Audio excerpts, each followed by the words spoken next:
Hello and welcome to Cultivated World, the channel that brings you the good stuff from the world of watches. Today we're looking at the Rolex GMT in Everose Gold. We'll be discussing and answering the age-old question, should a professional watch ever be made of solid gold?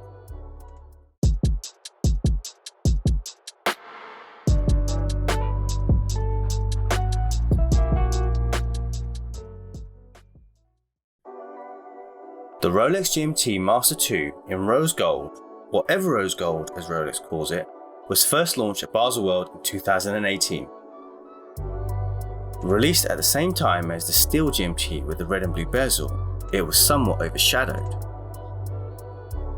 The steel model with its lower retail price received the lion's share of the attention. For one, it was the return of the GMT that started it all, but also because it is deemed more of a mainstream watch in comparison. I personally love the steel GMT, especially with the improved red and blue bezel, but it is somewhat of a mixture of parts which are already available to Rolex. The GMT case has been in production since 2007. Combine this with the Jubilee bracelet used on the Datejust, and sprinkle with the improved bezel from the white gold GMT, and voila! The Everose Gold GMT, on the other hand, is comprised of ingredients that we have never seen before. This is actually Rolex's third derivative of the bicolor bezel, after the black and blue and the red and blue used on the GMT. The top of the bezel is black to represent the hours of darkness, and the bottom is brown to represent the hours of daylight. It's this attribute that has led this to be nicknamed the new root beer, resembling the model from the 1980s with the same moniker. Or would you call the Rolesaur version, which was launched at the same time, the root beer? Are they both the root beer? I don't know. I think it's a discussion for the comment section below. Much like Rolex's other coloured Cerachron bezels, the colour varies depending on the ambient light. The lower half going from a light milk chocolate colour to a deep, rich, dark chocolate colour. The bezel is finished off with Everose markers which have been applied using the PD method.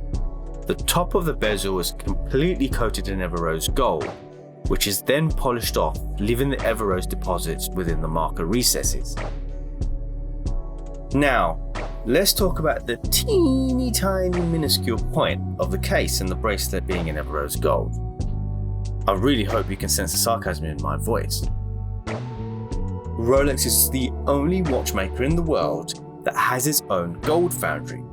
That's to say, it produces its very own gold. Whatever your opinion of Rolex, this is very admirable, and not even the likes of Patek Philippe or Audemars Piguet can say the same. This gives Rolex complete control of the whole process, allowing them to develop unique gold alloys, and then ultimately coming up with names like Everose. So what exactly is Everose Gold? Well, Everose Gold is Rolex's proprietary 18 karat rose gold, which was introduced in 2005. 100% pure gold or 24 karat gold would be a poor choice for a watch, as gold by itself is too soft a metal and is not very durable. Additional metals are mixed with gold to create an alloy which is much more enduring. The key here is the combination of metals which are added to create the warm pink glow that emanates and hypnotizes you. The primary element blended with gold to create rose gold and give it its pink hue is copper. However, the copper can change color over time and lose its luster. This simply isn't good enough for Rolex. In addition to copper, Rolex's patented Everose Gold is combined with approximately 2% of platinum. With this unique concoction, Rolex claims that the pink color will be maintained forever, ensuring your watch looks brilliant for years to come. I have never considered myself as a gold Rolex guy, but there is definitely something special about a gold watch. When I first got hands-on with the Everose Gold GMT, I was in awe of the thing. The gold seems to glow and has an aura about it, and when you put it on, the heft on the wrist reassures you that you are wearing something truly luxurious, which differs completely from the still satisfying feeling you get from wearing a steel watch. Rolex has been creating gold professional watches for decades, and if you think about it, it is quite an unusual concept. Something that has been created to be used as a tool has been recreated with a heavy, extravagant material. It's almost like having a gold toothbrush. Yet, more than ever, most of us do not need a watch, never mind a Rolex. With the ever-present smartphone, we have an even more accurate device to tell us the time. How many of us use our smartphones to tell the time even though we're wearing a watch? I know I'm guilty of that.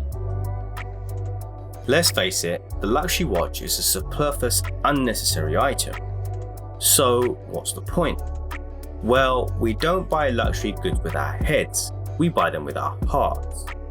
Luxury watches are like jewelry which encompasses some exceptional engineering to help us tell the time. And what better material to make jewelry from than the precious metal gold? What do you think of the Rolex GMT in Everose Gold? Do you think professional or sporty watches should never be made of gold? Please let us know your thoughts in the comment section below. If you like watches as much as we do and would like to see more watch content like this, please like and subscribe, and remember to hit that bell icon.